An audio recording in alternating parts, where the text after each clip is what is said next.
আসসালামু আলাইকুম রহমতুল্লাহ। আমি ডাক্তার আদান ইসলাম, চক্ষু বিশেষজ্ঞ এবং সার্জন। আমাদের এই ভাই আমাদের কাছে আসছে চোখের বাঁকাভাব নিয়ে।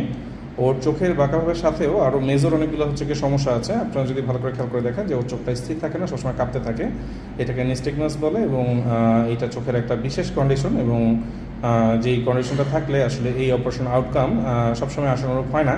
তো সব কিছুই হচ্ছে কি এই পেশেন্টকে আমরা বুঝিয়ে বলেছি এবং ওর দৃষ্টিতেও হচ্ছে কি যেই ব্যাপার স্যাপার আছে সব কিছুই হচ্ছে পেশেন্টকে বুঝিয়ে বলা হয়েছে। তো সব ব্যাপারটা হচ্ছে কি এই ভিডিওতে আমরা হচ্ছে বলতে পারি না, ডিসক্লোজ করি না। পেশেন্টকে আমরা সব কিছু হচ্ছে বুঝিয়ে বলেছি এবং সব কিছু শুনে টুনে ও হচ্ছে কি এগ্রি করেছে হ্যাঁ যে এই চোখ নিয়ে এতটুকু ও পাবে, কতটুকু পাবে এটা মোটামুটি ওকে হচ্ছে কোয়ান্টিফাই করে দেওয়া হয়েছে। সব কিছু হচ্ছে কি জেনে বুঝেই ও অপারেশনে আসছে। তো ভাই, তোমার যে ভিডিও ধারণ করা হচ্ছে আর এটা সোশ্যাল মিডিয়াতে পাবলিশ করা হবে, তোমার পূর্ণ অনুমতি আছে তো? আচ্ছা, তোমার জন্য অনেক অনেক শুভকামনা রইল। আসসালামু আলাইকুম রহমতুল্লাহ। আমি ডাক্তার আদান ইসলাম, চক্ষু বিশেষজ্ঞ এবং সার্জন। আমাদের এই ভাই আমাদের কাছে আসছে চোখের বাঁকাভাব নিয়ে। এর সাথে সাথে ও চোখে আরও কিছু বড় বড় মেজর সমস্যা ছিল বা যেগুলো কিছুটা ঠিক হবে কিছুটা ঠিক হওয়ার মতো না। তো সব কিছু জেনে বুঝেই হচ্ছে ও অপারেশনে আসছে। আজকে হচ্ছে অপারেশনের পরে এই হচ্ছে ওর আউটকাম। যদি আপনারা দেখেন এখানে আপনারাই বেস্ট জাজ। আমরা হচ্ছে কি টেরা চোখে যে অপারেশন করেছি সেটা হচ্ছে একদম 100-100 হয়ে গেছে। হ্যাঁ, ওর চোখ কাঁপে, ওর চোখে হচ্ছে গিয়ে এই কাপা রোগ বা এটার সাথে সাথে আরও অনেক কিছু ব্যাপার স্যাপার আছে, সব কিছু ওকে বুঝিয়ে বলা হয়েছে।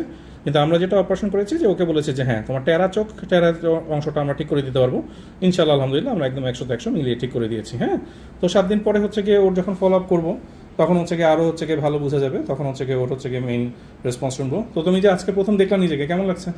অনেক ভালো। আচ্ছা, তোমার জন্য শুভকামনা রইল। আসসালামু আলাইকুম রহমতুল্লাহ। আমি ডাক্তার আদান ইসলাম, চক্ষু বিশেষজ্ঞ এবং সার্জন। আমাদের এই ভাই আমাদের কাছে আসছিল চোখের বাঁকা ভাব নিয়ে, সাথে হচ্ছে ওর চোখ কাপ্পা ভাব আছে, যেটা হচ্ছে কোনো চিকিৎসা এখন পর্যন্ত ওইভাবে আবিষ্কার হয়নি আর কি। তো যাই হোক, সব কিছু মিলিয়ে ঝিলে ওর হচ্ছে অপারেশন আমরা করে দিয়েছি এবং আপনারাই বেস্ট জাজ। আপনারা দেখতে পাচ্ছেন যে হচ্ছে গিয়ে টেরা ভাবটা চলে গেছে। এখন ওর এই চোখ কাপ্পা ভাব এরকম হচ্ছে কি এটা একটা চোখের বিশেষ কন্ডিশন। তো এই জন্যই হচ্ছে আপনাদেরকে বলি যে চোখ হচ্ছে কি না দেখে আসলে অনেকেই হচ্ছে কি শুধুমাত্র ফোনে হচ্ছে কি আমাদের সাথে যোগাযোগ করেন যে আমার চোখ এতটুকু বাঁকা অতটুকু বাঁকা, এটার অপারেশন করলে কী হবে না হবে সেটা চোখ না দেখে কোনোভাবেই বলা সম্ভব না। তো ভাই, আপনি যে অপারেশন করলেন 7 দিন হলো, আজকে সেলাই করতে আসছেন না, নিজেকে দেখে কি মনে হচ্ছে? ভালো। ভালো মনে হচ্ছে। তাহলে আপনার জন্য অনেক অনেক শুভকামনা রইল। ভালো থাকবেন। আসসালামু আলাইকুম। ধন্যবাদ।